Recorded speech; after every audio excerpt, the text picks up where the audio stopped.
നമസ്കാരം. കോൺഗ്രസ് പാർട്ടിയിലെ തലമുതിർന്ന നേതാവാണ് കെ സുധാകരൻ.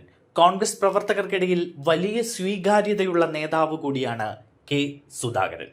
നിയമസഭാ തെരഞ്ഞെടുപ്പിൽ കെ സുധാകരന്റെ സ്ഥാനാർത്ഥിത്വവുമായി ബന്ധപ്പെട്ട് ചില വിവാദങ്ങളൊക്കെ ഉയർന്നു കേട്ടിരുന്നു. എന്നാൽ കോൺഗ്രസിനുള്ളിൽ ചിലർ കെ സുധാകരനെ ഒതുക്കാൻ നോക്കുകയാണോ എന്ന ചോദ്യം ഇപ്പോൾ വീണ്ടും ഉയരുകയാണ്. കണ്ണൂർ കോൺഗ്രസിൽ വീണ്ടും ചില പൊട്ടിത്തെറികൾ ഉണ്ടായിരിക്കുന്നു എന്നതാണ് ഏറ്റവും പുതിയ വാർത്ത. KPCC അധ്യക്ഷൻ സണ്ണി ജോസഫിനെതിരെ ആഞ്ഞടിച്ചുകൊണ്ട് കെ സുധാകരന്റെ വിശ്വസ്തനും ന്യൂനപക്ഷ കോൺഗ്രസിന്റെ മുൻ ജില്ലാ പ്രസിഡന്റുമായ KR അബ്ദുൾ ഖാദർ തന്നെ രംഗത്തെത്തിയിരിക്കുകയാണ്.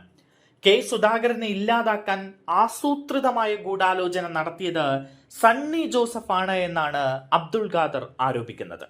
ഇതിന് പ്രതികാരം ചെയ്യുമെന്നും അദ്ദേഹം പറയുന്നു.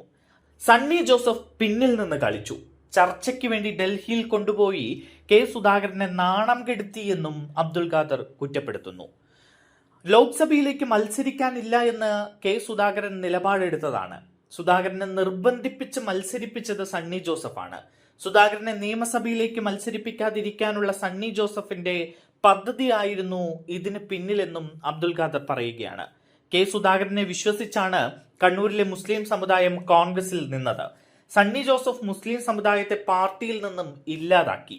കേസിൽ കൊടുക്കാനും രക്തസാക്ഷിയാക്കാനും പണവും വോട്ടും വാങ്ങാനും മാത്രമാണ് സണ്ണി ജോസഫ് തയ്യാറായത് എന്നും അബ്ദുൾ ഖാദർ ആരോപിക്കുകയാണ്.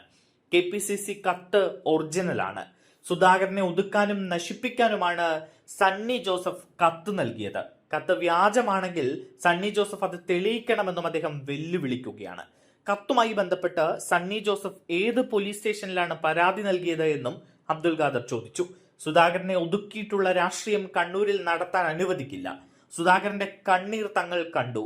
പേരാവൂരിൽ സണ്ണി ജോസഫിനെതിരെ അത് തിരിച്ചടിക്കും. ചതി തന്നെയാണ് എന്നും അബ്ദുൾ ഖാദർ പറഞ്ഞു. PV അബ്ദുൾ റഷീദിനെ ധർമ്മടത്തേക്ക് മാറ്റിയതിലും ഗൂഢാലോചനയുണ്ട്. കാപ്പാട് രമേശന്റെ കുടുംബത്തിന് വീട് നൽകുന്ന സമയത്ത് പോലും സണ്ണി ജോസഫ് വിട്ടുനിന്നു എന്നും അബ്ദുൾ ഖാദർ ആരോപിക്കുകയാണ്. എന്തായാലും കണ്ണൂരിലെ കോൺഗ്രസിൽ വീണ്ടും സുധാകരനും സണ്ണി ജോസഫും തമ്മിൽ ചില അസ്വാരസ്യങ്ങൾ ഉണ്ടായിരിക്കുന്നു എന്ന ചോദ്യം ഉയരുകയാണ്. സണ്ണി ജോസഫ് കെ സുധാകരനെ ഒതുക്കാൻ ശ്രമിച്ചു എന്ന ഗുരുതരമായ ആരോപണമാണ് ഇപ്പോൾ കെ സുധാകരന്റെ വിശ്വസ്തൻ മാധ്യമങ്ങളോട് വിളിച്ചു പറഞ്ഞിരിക്കുന്നത്. എന്തായാലും തെരഞ്ഞെടുപ്പിന് തൊട്ടു മുൻപ് കോൺഗ്രസിൽ സണ്ണി ജോസഫിനെതിരെ ഇങ്ങനെയൊരു പടയൊരുക്കം വരുമ്പോൾ കോൺഗ്രസ് പാർട്ടി അതിനെ എങ്ങനെ നേരിടുമെന്നതും ചോദ്യമായി ഉയരുകയാണ്. കെ സുധാകരൻ എന്തു നിലപാട് സ്വീകരിക്കുമെന്നതും ഒരു ചോദ്യം തന്നെയാണ്. എന്തായാലും നിയമസഭാ തെരഞ്ഞെടുപ്പിന് ശേഷം ചില പൊട്ടിത്തെറികൾ കോൺഗ്രസിനകത്ത് ഉണ്ടാകുമെന്ന സൂചനകളാണ് ഇതിലൂടെ നമുക്ക് വ്യക്തമാകുന്നത്.